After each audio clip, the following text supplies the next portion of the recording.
Hey guys, and welcome to I Want My Angst TV Reviews. I'm Sarah, and today we are going to be discussing the Disney original movie, Cruella. And I'm just going to say it right now. This is the best live action they have ever done.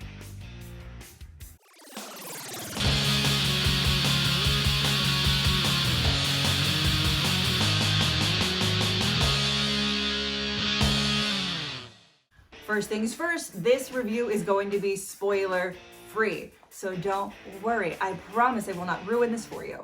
But the first thing I need to say is that the trailer team at Disney needs to be fired. Honestly, when was the last time you were ever excited about a Disney movie off the trailer?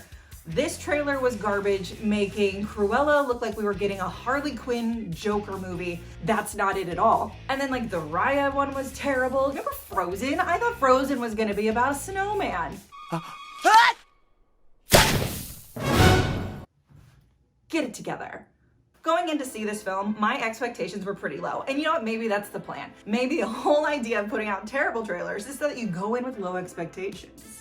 And then they turn out to be fantastic. And you're like, whoa, my mind is blown, because you're not up here. You're like down here where you can't even see. Cruella is, in my opinion, going to be the sleeper hit of the summer. It is the best live action reboot, origin story that Disney has ever done. They did not make Cruella overly likable. They didn't rewrite her history to turn her into the best friend of the child that she curses. It's so ugly, you could almost feel sorry for it. No, Cruella is crazy from the get. And I like that about her. I have a bit of an extreme side. Yes, darling. And what fun that is. Yes, Cruella follows the Disney trope of always having at least one parent die. And I don't feel that's a spoiler because it happens in almost every Disney movie, right? This sets child Cruella off to the streets of London where she meets Jasper and Horace.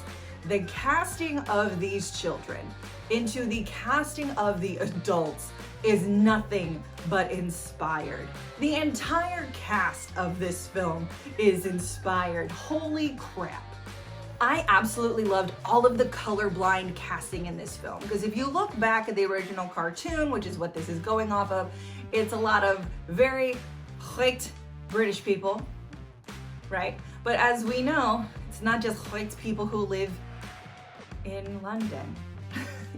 So I absolutely loved the mix-up of characters with Anita Darling or Roger or even Jasper. I especially loved Artie. Artie is absolutely incredible. When I saw him come on the screen, my jaw actually dropped.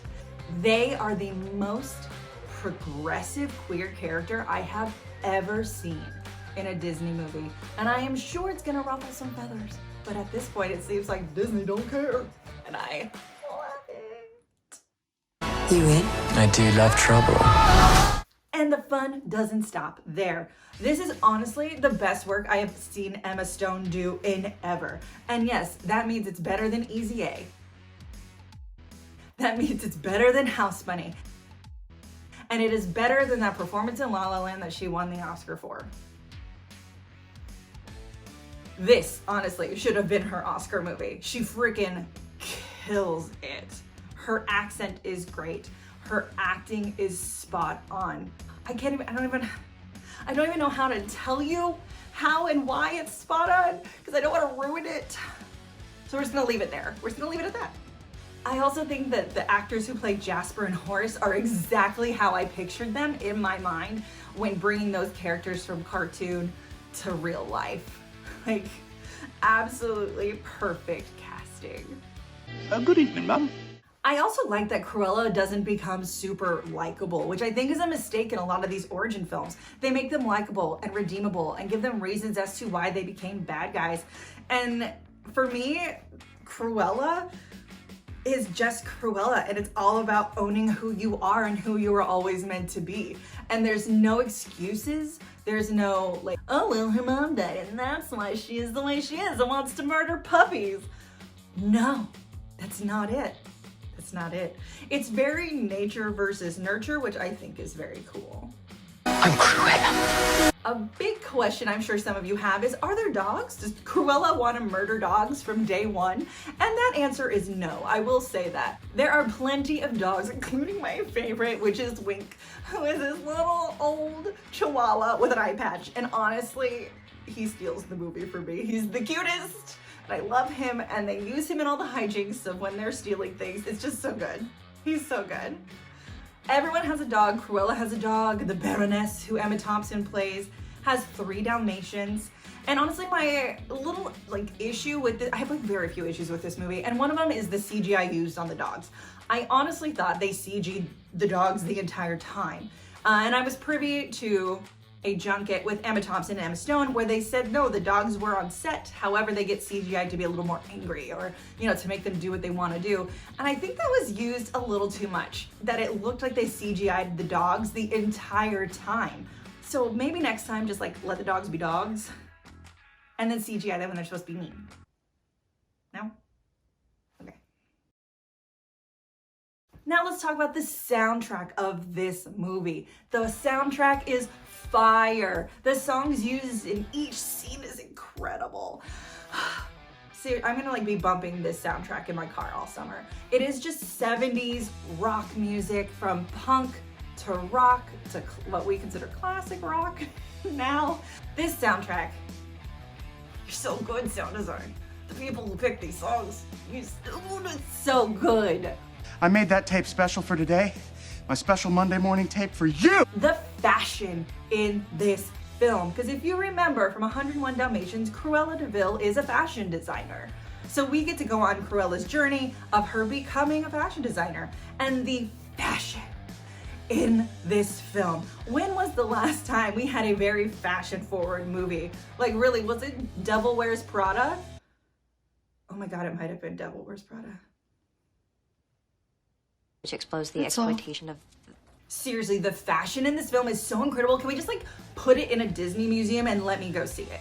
I want to see all of the pieces. I want to be jealous of how tiny all these people are. And I just want to see the elegance, the creativity, the wow factor in person, because whoa, holy cow, the pieces that Emma Thompson wear and the pieces that Cruella creates are works of absolute art. I saw it and I was like, oh, brown cow, stunning. I also loved all the mini nods, and I'm sure I missed quite a few, to the original movie. What a terrible driver Cruella is, or even the Cruella de Vil song. There's even a moment where Horace makes the joke about how dog owners look like their dogs, and I remember absolutely loving that from the original movie. What other Easter eggs did you find? Comment below, let me know, because I am pretty sure I probably missed a bunch. And something very, very important to note, there is a mid-credit scene, so don't just get up and leave. It's not gonna make you wait the whole way through like a Marvel movie, but there is a really fun, important scene that shows up in the mid-credits, so you don't wanna miss it. I'd like to remind you all that I'm doing this in heels. What was your name? Cruella. The only other issue I really had with this movie was the runtime. It's over 2 hours long, and that is a bit much. I really think they could have shaved a good 15-20 minutes off this film, and it would have been paced a little better, and it wouldn't have felt like, ooh, we're only an hour in.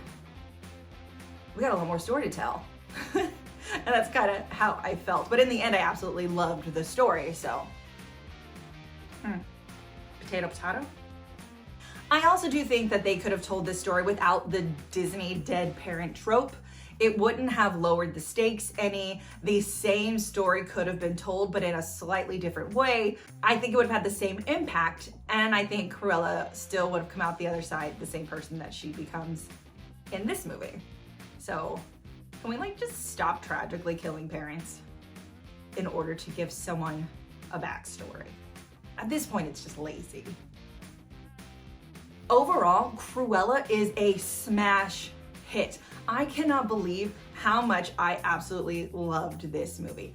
I went from watching the trailer and having zero interest to watching this film and absolutely loving it. The acting is divine. As I said, it's Emma Stone's best work. The fashion, the soundtrack, the adorable dogs. 2 thumbs up, Disney. Killed it. Good job. Give me a sequel and don't ruin it. Okay, great. Don't worry, there's lots more bad things coming. Perhaps. Thank you guys so much for watching. Again, I'm Sarah, and we were talking about Cruella. Make sure you are subscribed to our channel. Comment, let me know what you think of the movie. If you're excited, if you saw it and you loved it or hated it, let a girl know. Make sure you thumbs up this video and ring that bell so you don't miss any more angsty videos. Until next time, bye.